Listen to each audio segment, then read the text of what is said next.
December 7th, 1941, a date that would be etched into the hearts and minds of Americans forever.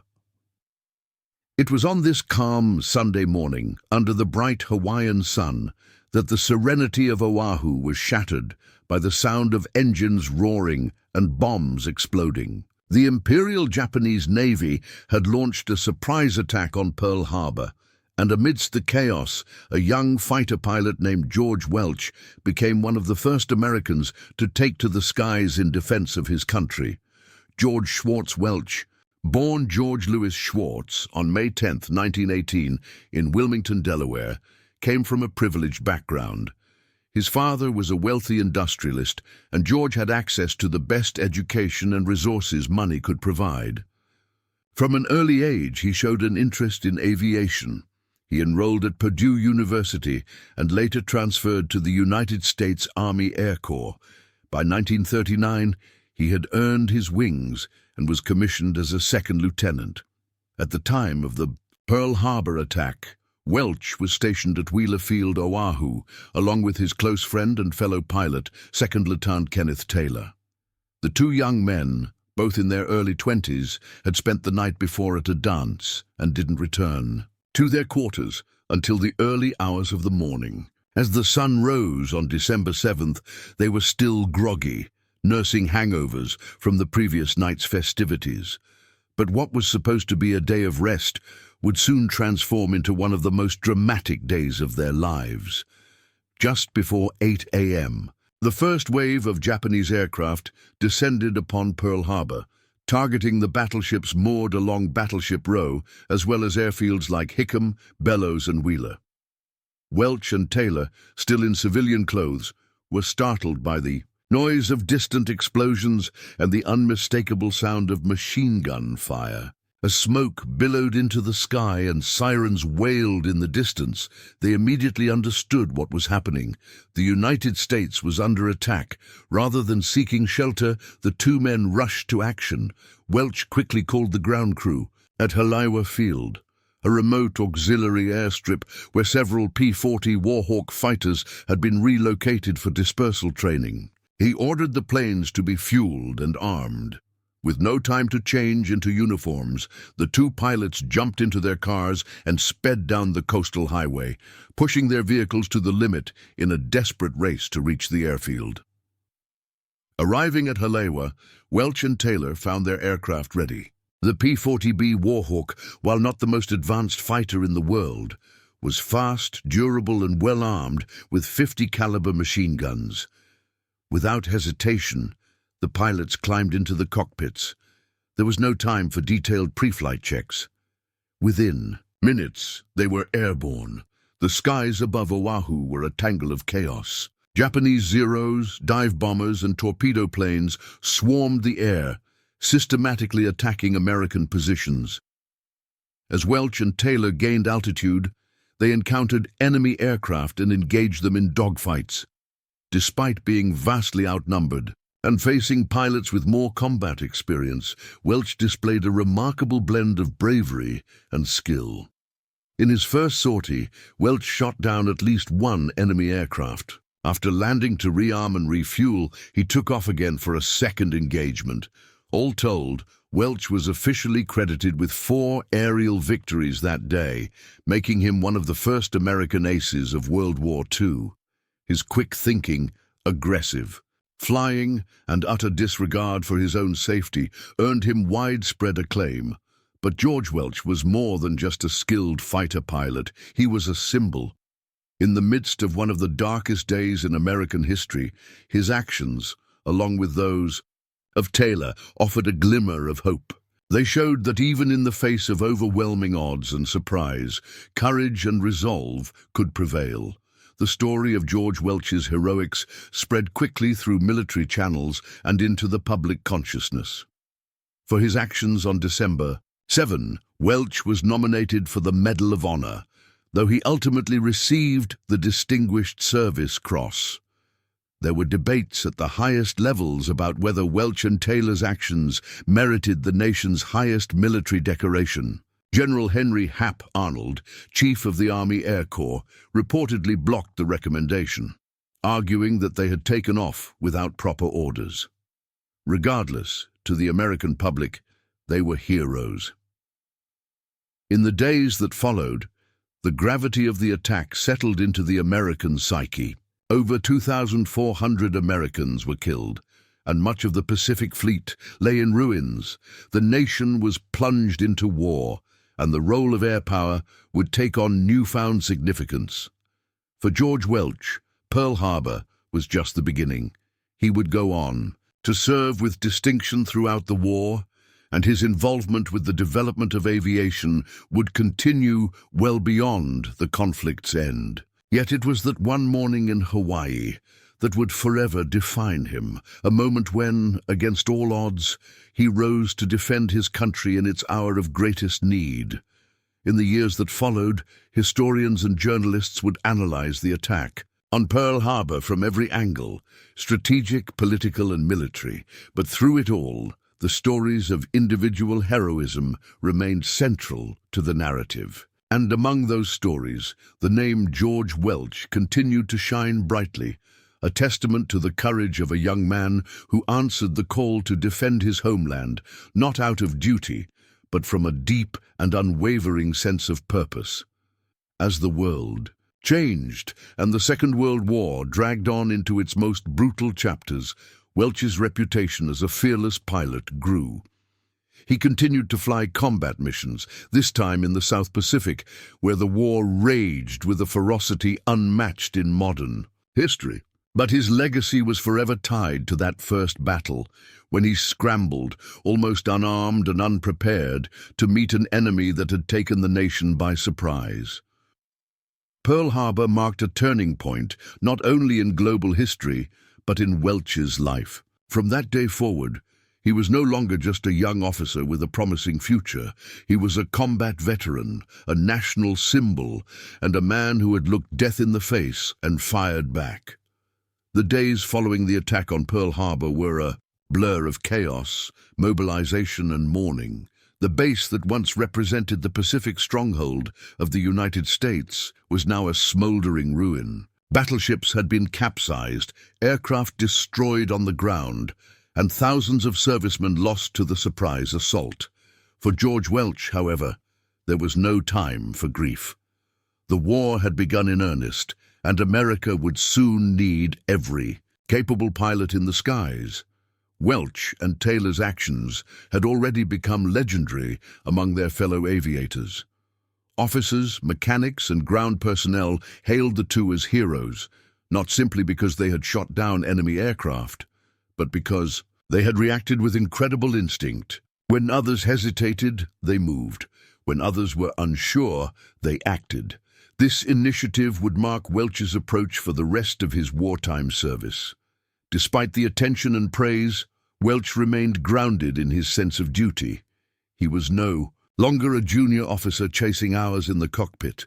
He was now part of a broader mission to push back against a formidable enemy. With war declared, Welch was assigned to the 47th Fighter Squadron, part of the 15th Pursuit Group, which began preparing for deployment to the South Pacific. The war in the Pacific was unlike anything American forces had faced before. The terrain, climate, and enemy tactics demanded adaptability and resilience. The Japanese, having struck first and hard, continued their aggressive push across the Pacific Islands.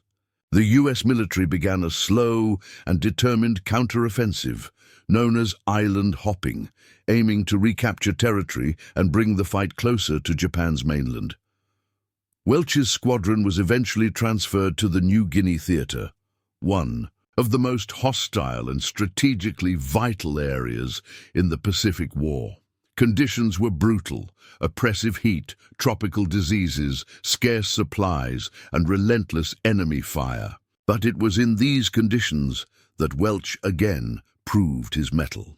Flying the Curtiss P-40 Warhawk, a reliable but aging fighter, Welch engaged in regular combat patrols and dogfights against seasoned Japanese pilots.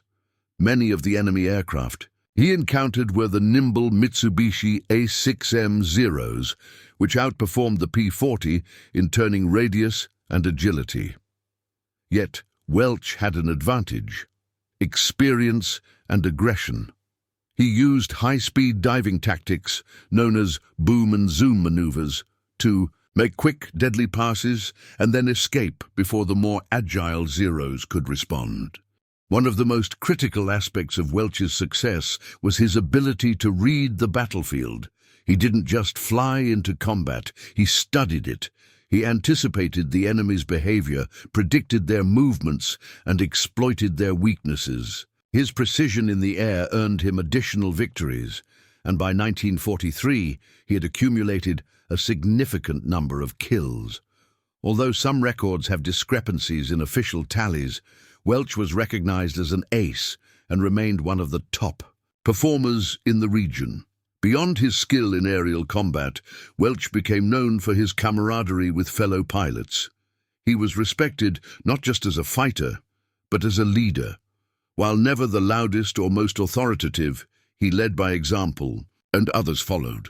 In the evenings, around makeshift camps or under the wings of their parked fighters, Welch would share tactics, observations, and advice with new pilots.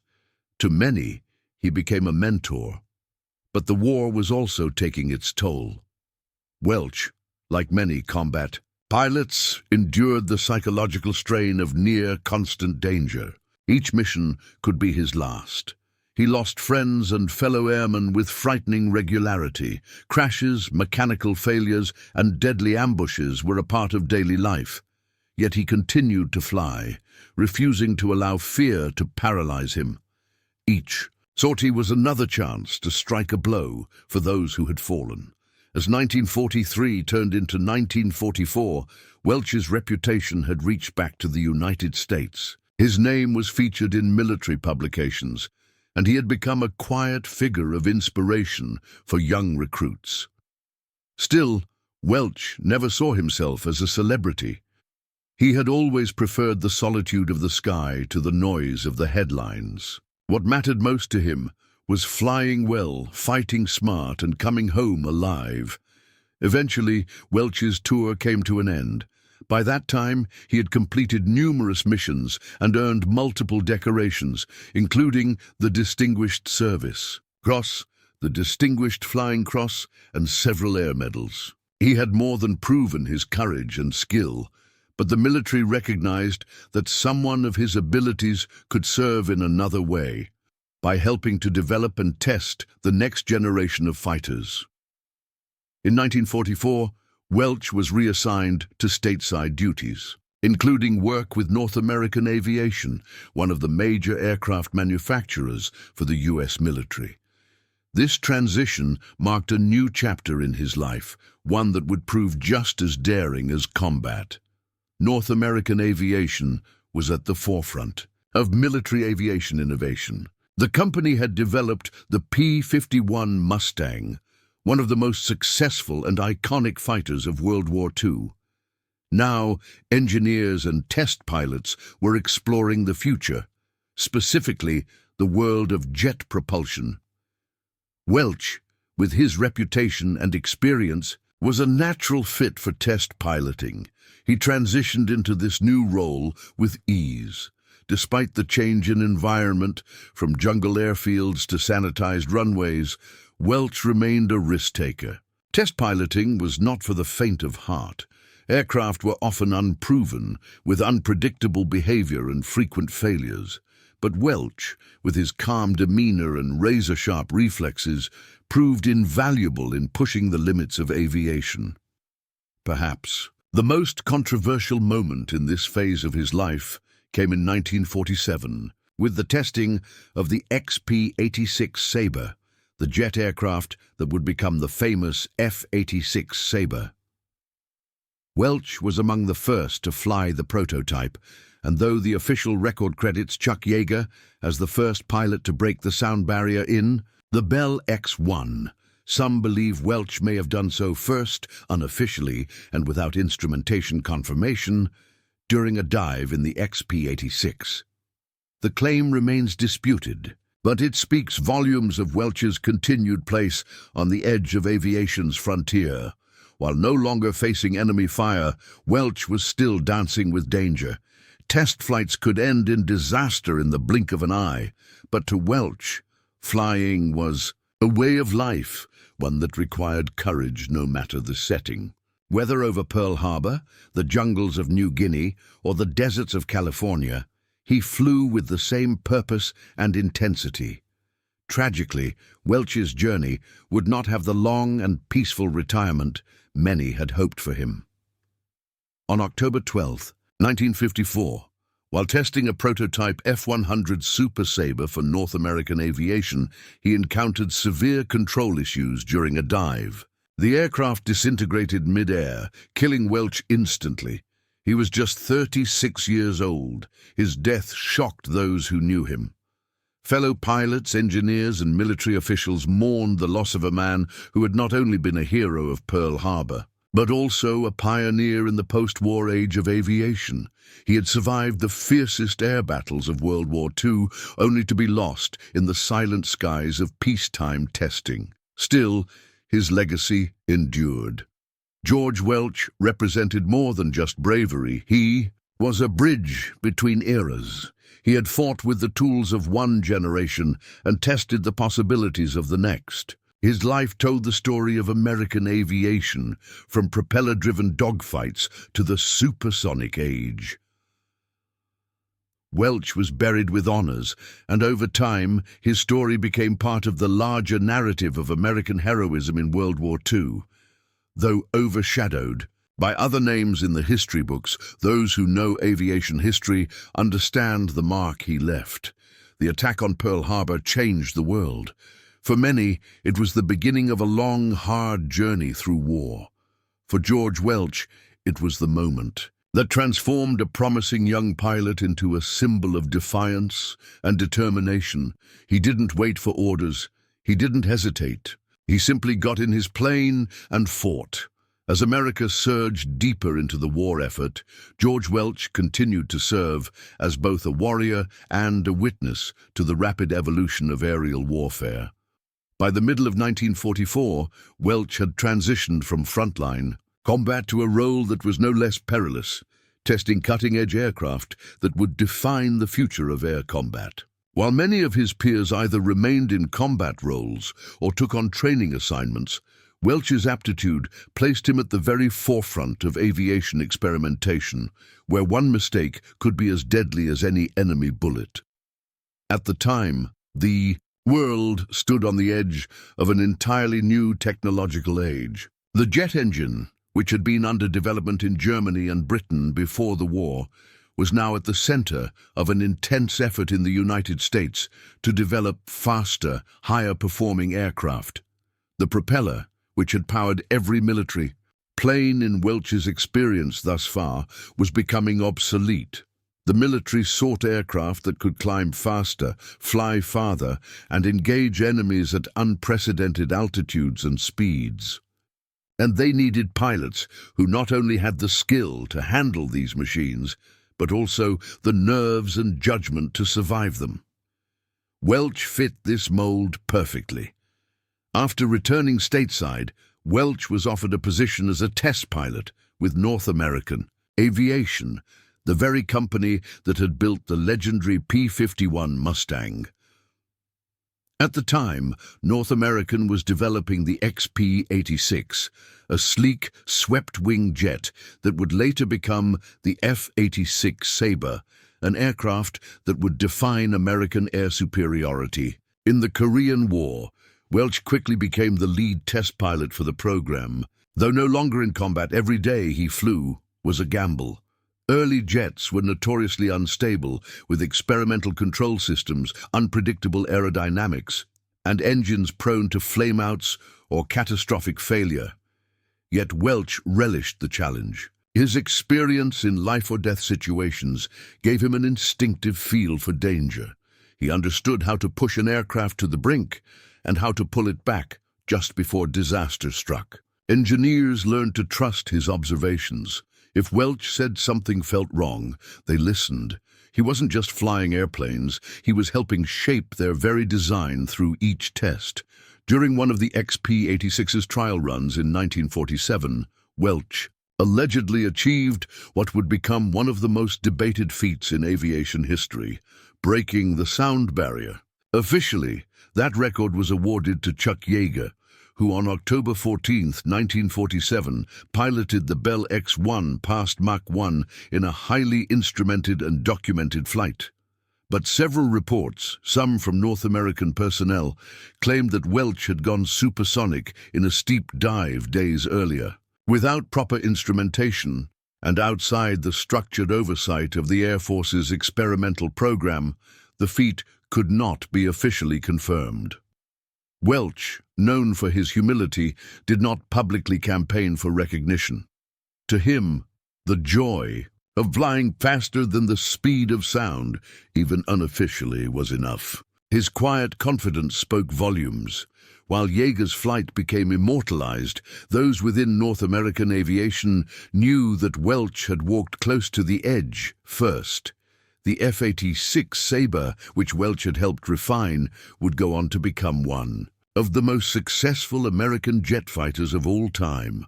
Its dogfighting abilities and performance during the Korean War cemented its status. Pilots like James Jabara and Joseph McConnell would earn their fame in that aircraft, but George Welch had been there at the beginning, making the risks that allowed others to succeed.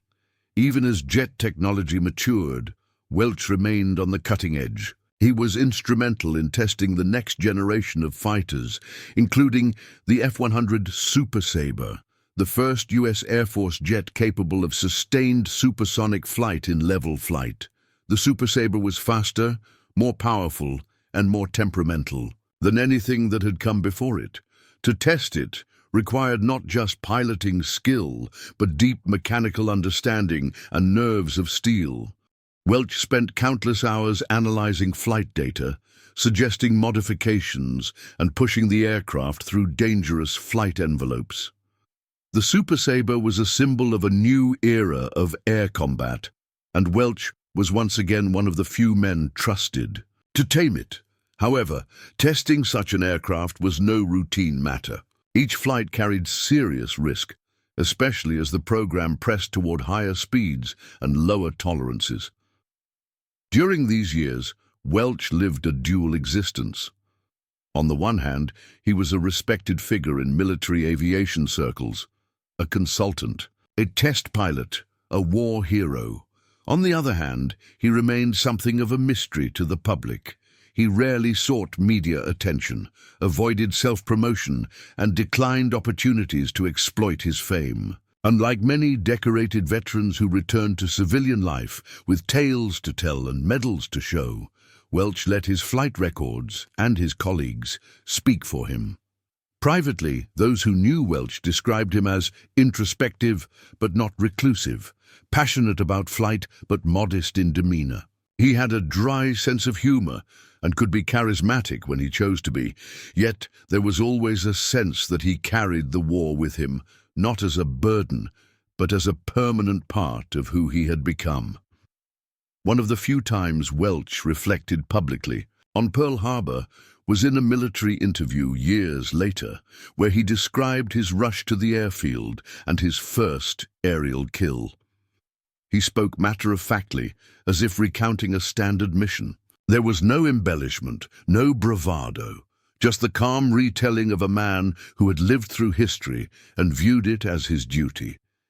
Yet his story resonated beyond military circles. In 1970, Welch's role in the attack on Pearl Harbor would be dramatized in the film Tora, Tora, Tora, where his actions, along with those of Kenneth Taylor, were portrayed as a rare glimmer of resistance during the surprise assault. Though Welch had died years earlier, the film introduced a new generation to his story, reminding them that even in the face of sudden devastation, courage could rise without warning. Welch's legacy also lived on through the very aircraft he helped bring into existence. The F-86 Sabre dominated the skies over Korea, going head-to-head with Soviet-built MiG-15s in what many considered the first jet-versus-jet air war. The pilots flying those Sabres were, in many ways, continuing the work Welch had started, not just in terms of aircraft development, but in attitude, tactics, and tenacity. By the early 1950s, Welch had completed over a decade of flying at the very limits of technology and human endurance. He was one of the few pilots who had successfully transitioned from piston-engine combat to jet-age experimentation. But even that extraordinary trajectory could not insulate him from the dangers of flight. On October 12, 1954, George Welch took off in a prototype F-100A Super Sabre for another test run. It was supposed to be a routine flight, but as he entered a steep dive, likely testing high-speed handling, the aircraft began to exhibit violent control oscillations, a known issue that engineers were still working to resolve. At those speeds, even a slight instability could be fatal. In seconds, the aircraft disintegrated mid-air. Welch was killed instantly. News of his death rippled through North American aviation, the U.S. Air Force, and the broader aviation community. For many, it was not just the loss of a colleague, but the end of an era. Welch had lived through the most volatile decade in aviation history and had survived battles, mechanical failures, and near misses that would have killed lesser men. That he died not in war, but in testing, spoke to the continued risks faced by those who shaped the skies. In recognition of his service, Welch was buried with honors. His life, though brief, had been one of remarkable bravery, dedication, and innovation. He left behind no autobiography, no media career, no political ambitions, only his legacy as a man who met every challenge head-on, from the burning skies, over Pearl Harbor, to the supersonic future of air warfare. In the years following George Welch's tragic death, the world continued to evolve, and so did the history books. His story, defined by courage, innovation, and quiet heroism, faded somewhat into the broader narrative of American air power in World War II. Yet for those who looked beyond the headlines and Hollywood depictions, Welch's legacy remained, woven into the very fabric of aviation history. Welch was not a man who pursued the spotlight. Unlike many of his contemporaries who later became generals, public figures, or even politicians, he chose a path of action over promotion. He didn't need to speak loudly. His actions spoke for themselves, from the moment he ran toward danger. On December 7, 1941, to the very last time he climbed into the cockpit of a jet fighter, his life bridged two distinct eras in aviation, the age of propellers and the dawn of jet propulsion. When the Japanese bombed Pearl Harbor, Welch flew a P-40 Warhawk into battle. By the time of his death in 1954, he was piloting an F-100 Super Sabre, an aircraft capable of speeds exceeding Mach 1. It is difficult to overstate the transformation that occurred in aviation over those 13 years. And Welch had been at the center of it all. More than just a participant in historical events, Welch was a symbol of American resilience and ingenuity. He embodied the archetype of the silent professional, those individuals who do not seek glory, but who quietly carry the weight of responsibility on their shoulders. In doing so, they inspire those around them without ever having to command. The stage. The debate about whether George Welch was the first man to break the sound barrier continues to this day. Some historians argue that his dive in the XP-86 may have exceeded Mach 1 before Chuck Yeager's official flight. Others remain skeptical due to the lack of precise instrumentation. Yet the controversy itself points to something deeper than speed records. It reflects the quiet intensity with which Welch approached his work. He didn't wait for awards or ceremonies. He flew the mission. He gathered the data. He moved forward. His humility extended into every aspect of his career. When interviewed about his actions at Pearl Harbor, he never described himself as a hero.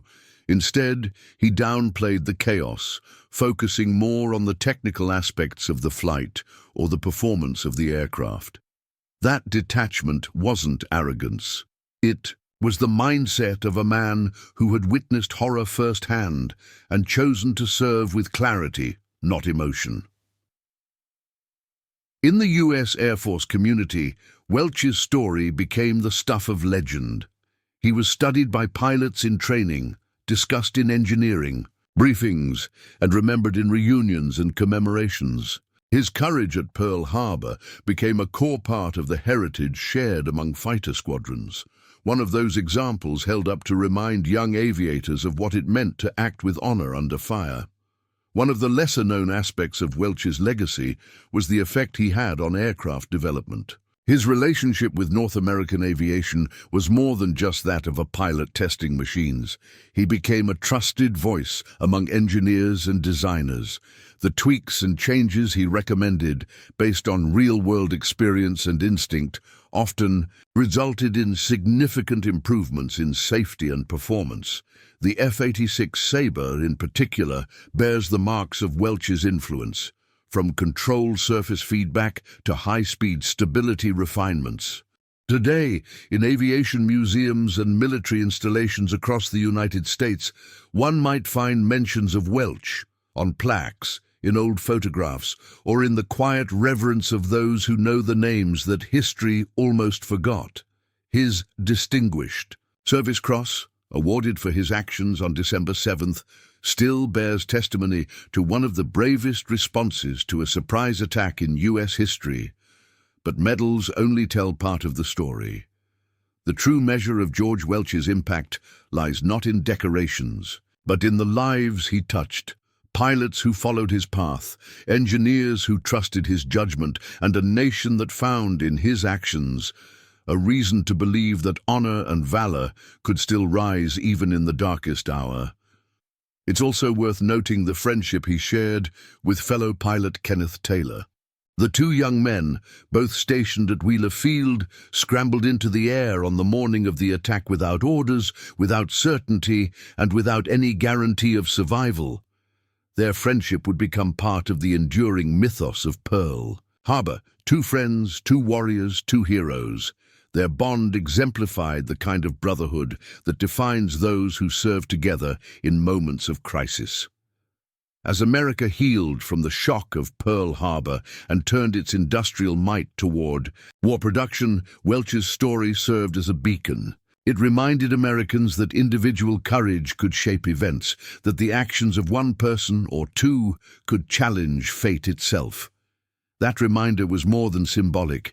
It was fuel for a nation mobilizing for a global struggle. Over the decades, tributes to Welch have appeared in books, documentaries, and dramatizations. Yet perhaps the most fitting tribute lies not in any monument, but in the countless men and women who took to the skies after him. Pilots who climbed into cockpits understanding that courage and skill could, and often must, coexist. In 2017, on the 76th anniversary of the Pearl Harbor attack, an Air Force ceremony at Hickam Field honored Welch and Taylor, among others, for their response on that fateful day. For a new generation of airmen, some of whom had never heard the name George Welch before, the story came alive once more. Two pilots, rushing toward Halewa, roaring into the sky, and fighting back against overwhelming odds. This kind of remembrance matters, not because it glorifies war, but because it humanizes it. Welch's actions remind us that history is not made by machines or strategies alone, but by people, by choices, by seconds of decision when everything is at stake. And in that brief span of time, George Welch made choices that helped shift the momentum of a war and offered hope to a nation under attack. Welch's story also resonates in the broader human narrative of sacrifice, courage, and quiet purpose. He did not live a long life, but his was one of meaning, intensity, and profound contribution. In an age of noise, he was a voice of clarity. In a world at war, he was a force of calm resolve.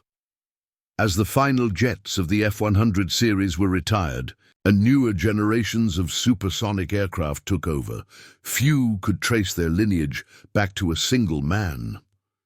But the engineers at North America never forgot, nor did the test pilots who took up where Welch left off. His legacy flew with every supersonic roar, with every innovation born from risk. Even today, those who study aviation history recognize George Welch as one of the essential figures in American air power, a man who showed the world that courage in the cockpit could rise to meet even the most unforgiving skies. And so, as time moves forward and new challenges arise, his story continues to inspire. George Welch remains a reminder that when the alarm sounds, when the odds seem insurmountable, and when history comes calling, there will always be those who answer, not for glory, but because it is the right thing to do. He was one of them, and America remembers.